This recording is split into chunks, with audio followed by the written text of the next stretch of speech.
If you won't listen to me, I'm not above considering divorce. With such a self-centered statement from my husband, I've come to feel that I no longer want to be involved with him. I've decided to accept the option of divorce that he proposed. He looked at me contentedly, unaware of what the future holds. My name is Amy. I'm 35 years old, married for 5 years, and living with my husband. We've been wanting children, but haven't been blessed with any. We considered fertility treatments, but ultimately decided to wait for it to happen naturally due to my husband's views. Even if we can't have children, living our lives together is a life in itself, he said, which lightened my heart a bit. After we got married, both of my husband's parents passed away one after the other, so we didn't have time to focus on treatment. Truth be told, my husband has always been bossy. We were originally a boss and a subordinate at work. In front of relatives, he calls me a foolish wife and scolds me harshly for any mistakes. This relationship has continued even after we became husband and wife. Saying this might make my husband seem like a bad person, but he has his kind moments too. When he was my superior, he would give me precise advice and guidance during work failures or difficulties, and he has thanked me for my efforts. One particularly memorable moment was when he encouraged me after I lost my beloved grandfather, which deepened our relationship and eventually led to our marriage. After marriage, I quit my job to become a housewife. Amy, I'm home. Welcome back. You must be tired. My husband comes home after 9 p.m. His responsibilities as a manager are heavy, and he works late almost every day. You've had a tough day again. Thank you for your hard work, I would say as I tidy up his clothes and socks. He sinks into the sofa, too tired to reply, and remains quiet. This has become his daily routine. I start preparing dinner so he can eat as soon as possible. Once the meal and a fork are ready, he silently begins to eat. After finishing his meal in about 10 minutes, he heads to the bath. I prepare a bath towel and underwear for him and clean up after the meal. Then, my husband goes straight to the bedroom after his bath. He's always been a man of few words, but since his promotion, he seems more exhausted, and our conversations have become almost non-existent. Yet, I deeply trust and love him because he was there for me when I was at my lowest. I lost my father in middle school and my mother right after entering high school. My grandfather took me in and raised me like his own daughter. I loved my kind and warm grandfather with all my heart. When I became a working adult, I strongly wished to repay my grandfather for his kindness by taking him on trips and enjoying delicious meals together. The days I spent with my grandfather were incredibly happy, and I always wished for his health. However, 3 years into my career, my grandfather passed away from lung cancer, leaving me completely alone. Though I knew we would have to part ways someday, I never expected it to be so soon. I wanted to do more for my grandfather and spend more time with him. Overwhelmed by grief, I spent many nights crying. It was then that my boss at the time, who is now my husband, noticed my distress and supported me. My husband listened to me and offered comforting words, saying, "That must have been tough. You have done well." I'm truly grateful that he was my superior. Even though he's usually strict, he was particularly warm and encouraging at that moment. I'm convinced from the bottom of my heart that my husband truly has a warm heart. This fact is clear to me. That's why I sincerely wish to continue supporting my husband going forward. That's how I've been feeling lately. But then, something happened one afternoon on a day off. Our home phone rang. "Hello, yes. Hey, it's your brother-in-law." The caller was my husband's brother. "Oh, it's been a while. What's up?" "Actually, I need to talk to my brother." "Is he there?" "Yes, just a moment." I relayed the message to my husband, who was relaxing in the living room. "There's a call for you." "Hello, hey, how are you? What's up?" Unusually, my husband started smiling as soon as he began talking to his brother. He always shows special affection towards his brother, who is 15 years younger than him, got married to a beautiful woman 2 years ago, and seems to be living a happy life. But what could have happened? Really? Is that so? Are you okay? My husband's tone suddenly became serious. I was curious about what was going on. "Understood. If you're ever in trouble, don't hesitate to say something. You know, I'm your brother." With that, my husband ended the call. "What happened? Is everything okay?" "It seems like my brother lost his job." "What? He was fired?" I was shocked. I hadn't expected this. "Yes, I heard the company's situation wasn't great, but to be fired." My husband sat down, disappointed. I couldn't hide my own shock. My brother-in-law is very different from my husband. He's gentle and calm, always humble. He treats me like his real sister, and even when my husband belittles me in front of relatives, he'd say, "Brother, don't say things like that." It will make Amy sad and apologize to me for my husband's rudeness. His wife is also wonderful, and I have a very positive impression of them as a couple. That he was fired. I wondered how we could possibly support my brother-in-law and his wife. I was filled with a desire to help and support them. Hey, is there anything I can do? Then, my husband looked at me coldly. What can you do? Well, I was thinking if there's anything we can do to help cheer up your brother a bit. My husband sighed deeply at my suggestion. You're really useless, aren't you? You might not understand because you lack social experience, but this is their toughest time. Saying thoughtlessly that we should help without understanding the situation is something I'd prefer outsiders to refrain from. His overly aggressive stance made me reflexively argue back. It seems my words intended as kindness angered him. Outsider? Aren't I part of the family too? I retorted to my husband. Family? You are my wife, but you have no relation to my brother. Irrelevant. An outsider. His words pierced my heart deeply. It was the first time my husband had been so aggressive. The fact that his brother had lost his job must have been a huge shock to him. However, I thought there was no need for him to speak like that. Just don't do anything unnecessary, he said before leaving the house. After that, my husband became even stricter towards me. What is this? You should learn from my brother's wife. What have you been doing at home today? While at home, my brother's wife manages to keep everything in order and perfectly handles the household chores. I had never seen my husband be so unreasonable before. What on earth happened? Can you just calm down a bit? What has gotten into you? I finally voiced my opinion to my husband. Quiet. Everything has become a mess because of you. My husband uttered such nonsensical things. It was incomprehensible. Eventually, we stopped having conversations or even exchanging glances, and the distance between us as a couple grew wider. Gradually, I began to doubt our relationship. On one such day, my husband was packing in the morning. Like doing a major cleaning, he sorted necessary from unnecessary items, and garbage bags piled up. I wondered what he was doing. However, our relationship had recently become so strained that I didn't have the energy to speak to him, so I didn't say anything about his actions. Unusually, my husband spoke to me. Hey, what are you doing? Get ready to. What? Ready for what? We're moving. We're giving this house to my brother and his wife. What are you talking about? According to my husband, we were to give our house, where we lived, to his brother and his wife, who were struggling after he lost his job. What? What do you mean? Don't do something so arbitrary. Shut up. Don't defy me. My husband shouted at me. However, I wasn't fazed. Didn't you want to do something for my brother too? That's completely different, isn't it? If we're giving away this house, where are we supposed to live? I asked my husband this question amidst my confusion. He replied nonchalantly, we can think about that later. What's important now is that my brother is facing a severe hardship. He needs the support of his brother right now. My husband was proceeding with things in a very self-centered manner, as if his decision was absolute. However, I knew that my brother-in-law was not the kind of person to kick us out and live in this house boldly. They are not like that. Why would my husband make such a decision? As I harbored this question, my husband said something unexpected to me. If you keep resisting, you're no longer needed in this house. My husband coldly stated. The next day, while I was irritably cleaning my husband's room, I found a completed divorce application. I had never imagined that my husband was trying to end our marriage. I was completely stunned by this unexpected action from my husband. But somewhere in my heart, I came to understand that this situation might be a meaningful turning point for us as a couple.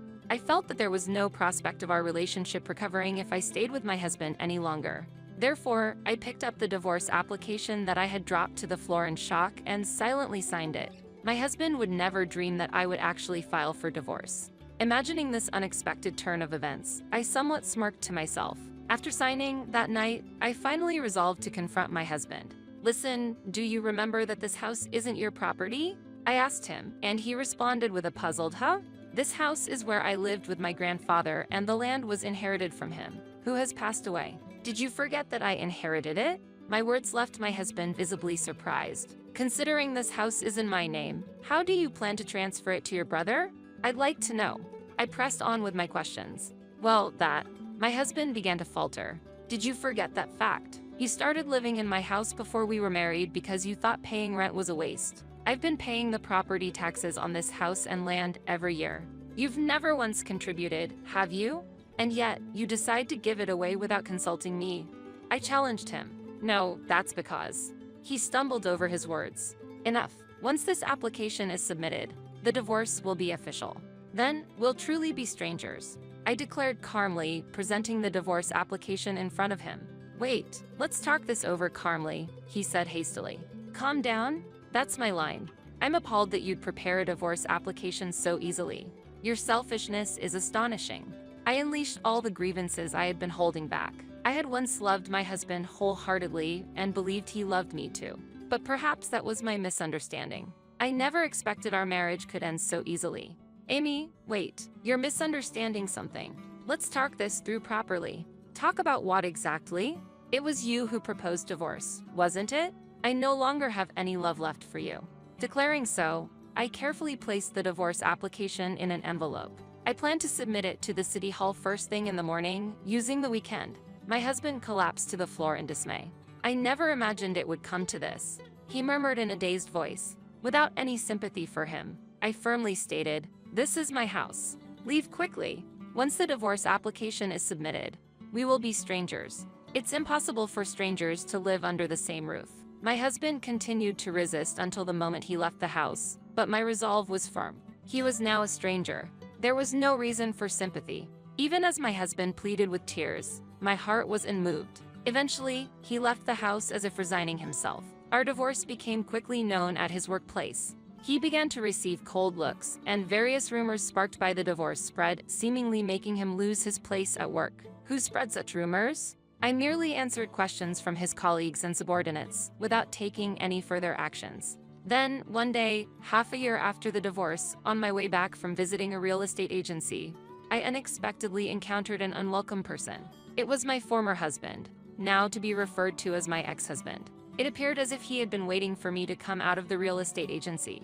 His behavior gave me an eerie feeling. Because he persistently followed me, I couldn't ignore him, and I ultimately chose to speak with him. Enough already. If you have something to say it quickly. I pressed him for an answer. Amy, actually, I've been resenting you for a long time. My husband glared at me and suddenly said this. What? I was baffled by his sudden statement. As he explained, it turned out that my husband blamed me for his brother's job loss. How is that my fault? I asked him. Ever since we got married, misfortunes have piled up. That's what he said. Indeed, since our marriage, his parents had passed away, and he had also injured himself, among other misfortunes. However, his father had been hospitalized before our marriage, and his mother had always been frail. Moreover, his injury was due to him falling while drunk, breaking his wrist, which was entirely his own fault. Despite this, he seemed to believe I was the cause of his misfortune. Learning that my husband blamed all his bad luck on me left me utterly astounded. So, you hated me because you thought I was the cause of your misfortune? I forgave you, thinking you were just clumsy, but you actually just resented me. I was disappointed with his attitude. He always blamed others, a truly self-centered person. Without any basis, he just blamed others. I couldn't understand how he managed to hold a managerial position at work. I was worried if his subordinates were also unfairly blamed for unreasonable reasons. When had the superior I once trusted changed into such a person? And I felt a bit pitiful for having married such a person. But since divorcing you, bad luck has indeed continued. What kind of bad luck specifically? When I asked, he rolled up his sleeve to show me.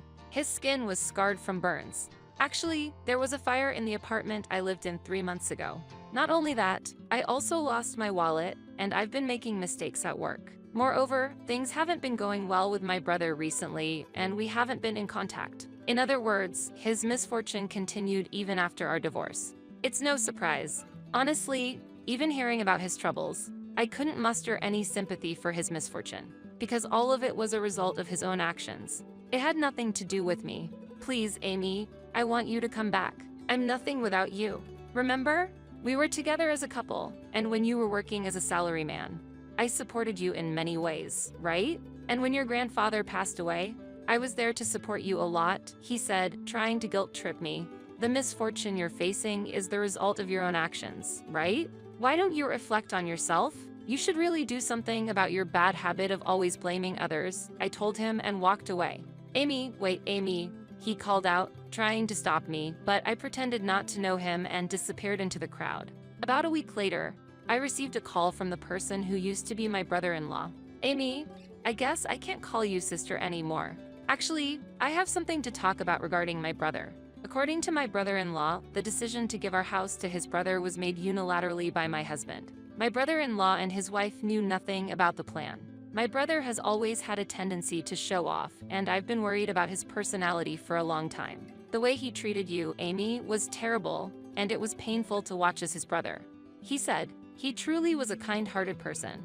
I wonder why there's such a difference in personality between the brothers. I don't know if it's my place to say this, but I feel you made the right decision by divorcing. I hope you find happiness, Amy. Thank you so much. That means a lot to me. Later, I heard that my former brother-in-law fortunately found a job quickly and seemed to be managing to make ends meet. I was truly relieved. I've decided to keep some distance from my brother. It seems my brother-in-law had his own thoughts. He mentioned gradually reducing interactions with his brother, who was my ex-husband. This was why my ex-husband had lost contact with his younger brother. After the divorce, being distanced by his closest brother, my ex-husband found himself in a state of loneliness. I hope one day he can understand the consequences of his actions. Before that, I have to completely disappear from my ex-husband's life. On the day I encountered my ex-husband, I had just signed a contract with a real estate agent to rent out the house I inherited from my grandfather. The house was too large for me to live in alone. However, I couldn't bear to part with the house filled with memories of my grandfather. I hoped to let someone who wanted to live there use the house. I changed my phone number and address, cutting off all ties with my ex-husband. Life still holds many possibilities for me. After all, I am only 35 years old. My name is Lindsay. I'm a 29-year-old company employee, and this year means I'm getting older still. I met Jake, a year older than me, through friends, and we decided to marry 6 months after we started dating. Jake, who made a name for himself in tennis during his student days, is an active person who continues to play tennis even now. As I was in the tennis club during my student days, we immediately found common ground together. Once we started dating, we would often play tennis together on the weekends. One day, after our date, Jake proposed to me and we decided to get married. It's been almost 3 years since we got married. We don't have children, but we bought an apartment after getting married and have been living together ever since. Both of us work, and while we aren't struggling financially, we can't say that we're wealthy either. We're living a happy life. However, something happened between us that shattered my peaceful days. One day, Jake suddenly asked me to come to his parents' house. Surprised, I hurried there to find Jake, his parents, and an unknown woman waiting for me. As I struggled to understand the situation, Jake suddenly knelt down and said, "Lindsay, I'm truly sorry. The truth is, I've been involved with this woman here, Olivia. Last week, we found out that Olivia is pregnant. I feel responsible for her and the baby. So I think it's better that we separate. I'm sorry, but I want a divorce." Jake shocked me with this revelation. Exposed to his infidelity, the pregnancy, and faced with his demands for divorce, I was stunned. That was when my mother-in-law spoke to me. "Lindsay, please forgive Jake. Yes, he cheated, but the problem lies with you too. You and Jake weren't really a good match from the beginning. So, I'm sorry, but please forget about him." And my father-in-law added, "Olivia's father is an executive at a major company. A man in a totally different position from someone like your poor father. I think you know who's more suitable for our son." I couldn't believe it. Jake's father belittled not only me, but also my father too. Normally, parents would put the blame on their son for cheating, but Jake's parents didn't seem to think that way. Instead, they seemed to think it was natural for us to divorce, and that their son had done nothing wrong. I took the divorce papers and said, "I understand what you all want to say. Being with people who have such warped thoughts might affect me too.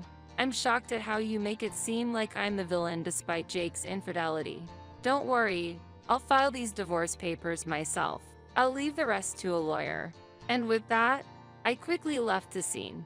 As I left, my father-in-law mockingly said, "A poor person hiring a lawyer? What a waste of time and money, when she doesn't even have any. She shouldn't bite off more than she can chew." Ha ha ha. Ignoring him, I left his parents' house and immediately went to City Hall to file the divorce papers. At least I was able to end my marriage with Jake. The next day, surprisingly, Jake and Olivia came to my apartment. Seeing me, Jake said, "Oh, you're still here?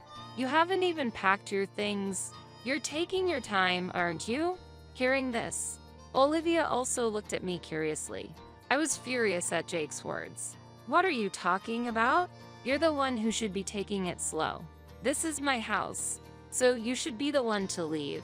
The movers are coming soon to take all your belongings to your parents' house. If there's anything you don't want them to touch, you should take it now," I retorted. Hearing this, Jake suddenly panicked. "What? This is my house. The ownership should be in my name," he exclaimed. I was dumbfounded. After all, this apartment was bought in my name.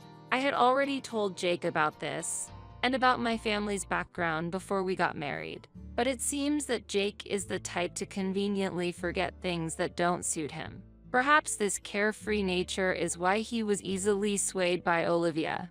I showed the deed to the apartment and my name was clearly written on it. Jake's face quickly changed upon seeing it. Meanwhile, Olivia's face began to cloud over with anger. "Jake, what is this all about? This is completely different from what you told me before. Were you deceiving me?" Olivia began to confront him. This is strange. What's happening?" Jake responded in confusion. "That's not an answer. Explain yourself." Olivia pressed on. "First, this is my house, so please take your argument outside. And just so you know, Jake has various debts. So if you're planning to marry him, be prepared for that burden." I calmly stated the facts to Olivia.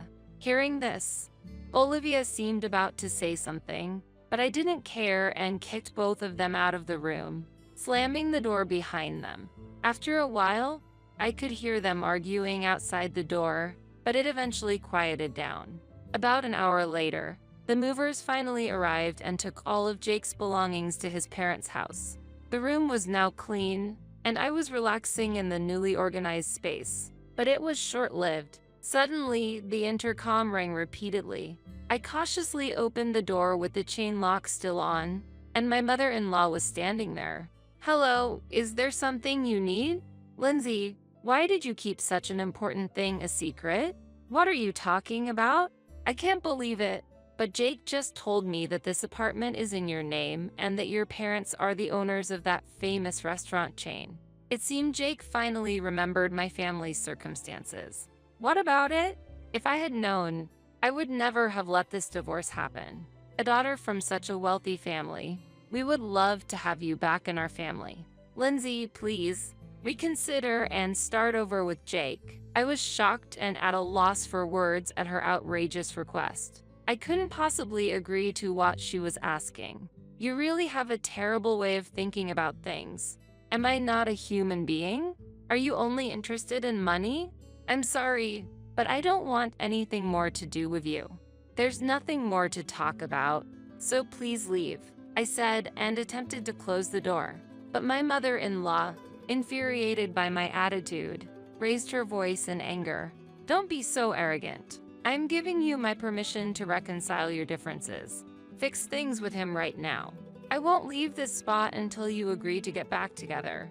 Open this door immediately." She said this, pounding on the door repeatedly. I decided that I couldn't handle this alone and called the police.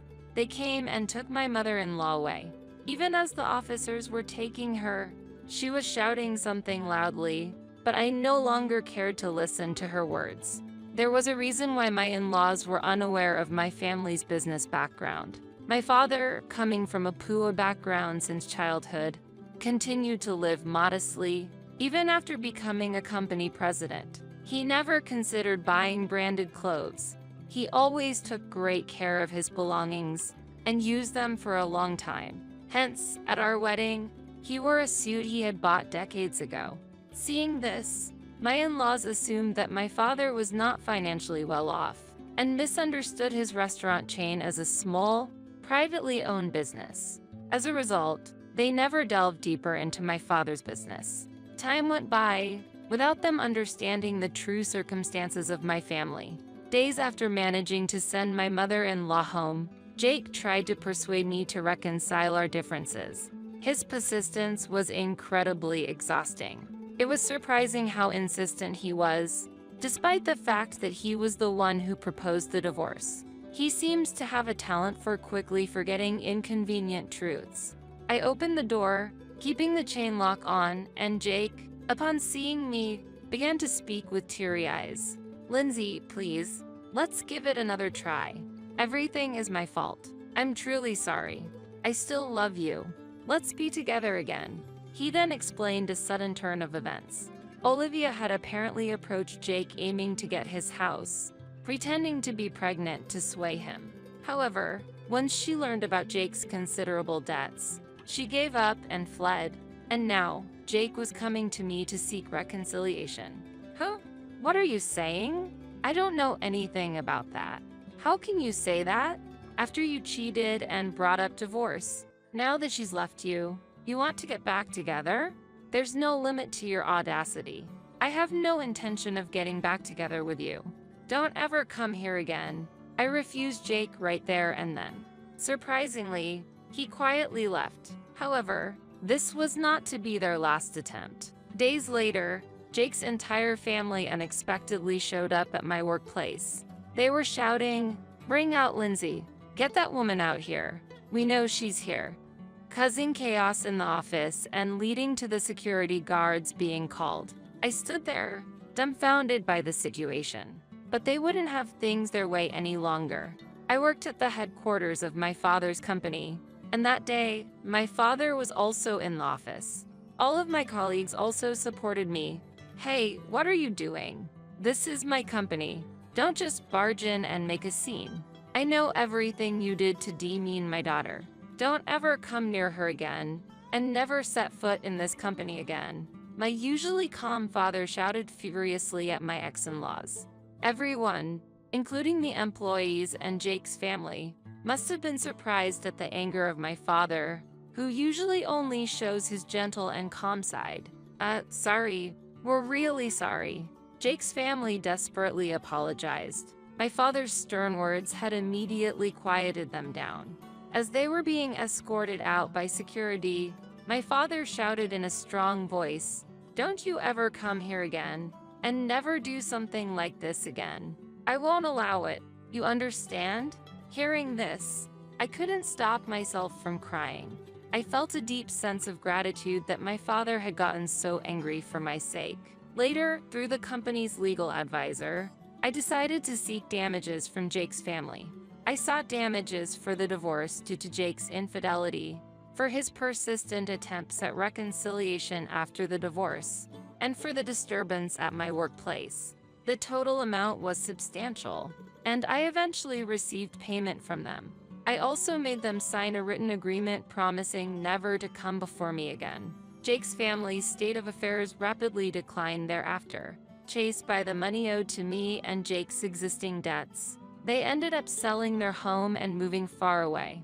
In town, the story spread that Jake had committed adultery, divorced his wife, and after being abandoned by his mistress, attempted to reconcile. Facing such embarrassment, they could no longer stay in this town. While I felt a bit of sympathy for them, I also knew that everything was a consequence of their actions, so it was clearly deserved. Jake's family never appeared before me again. Finally, I was able to resume my peaceful days. However, my father had harsh words for me as well regarding what had happened. He blamed me for not recognizing before the marriage that Jake was a person who would commit adultery and accrue debts. Certainly, while Jake was at fault, my lack of insight was also partly to blame. Unable to argue with my father, I felt disappointed and disillusioned with marriage. I felt that I needed to give my heart a break. However, about a year later, I decided to marry my colleague, Matt. Matt was sincere and earnest in his work, trusted by everyone. I was initially attracted by his personality, but as we started dating, I was also drawn to his lifestyle. His life was surprisingly simple. He never indulged in branded items, used everyday things for a long time, but generously spent money and spoiled me on dates. His behavior was very similar to my father's. My father, who usually saves money, would splurge on family trips, bringing us joy.